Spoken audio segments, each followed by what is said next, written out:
yil 5-yil tajribasi bilan Innovik haftaligi o'z yakunida ishbilarmonlarimizning innovatsion g'oyalarini tanlab oldi.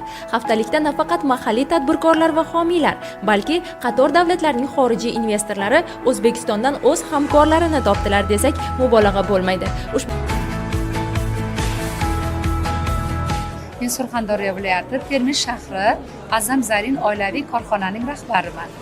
Bizning asosiy qilgan g'oyamiz, ishlanmamiz bu odam kasalliklariga qarshi Kaliforniya qizil chuvalchangidan zardob ishlab chiqarish hamda krem mazini ishlab chiqarish.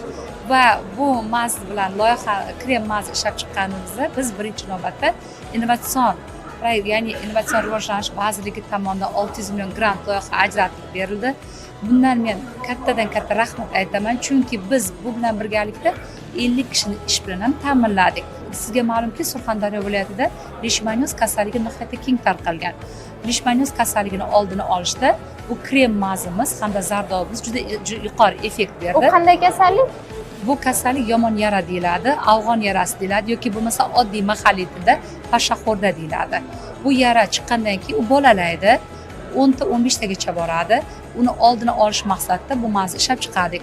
Hozir biz bilan Qirg'iziston, Qozog'iston, Tojikiston shartnoma tuzdi va Belarusiyada 500 millionga loyihamizni shartnomasiga qo'l qo'yib berdi. Misliga deyarli gelmintlar bilan kasallanganda bolachalarimiz hattoki teri kasalligiga uchrashadi. Terida har xil yaralar, toshmalar toshadi.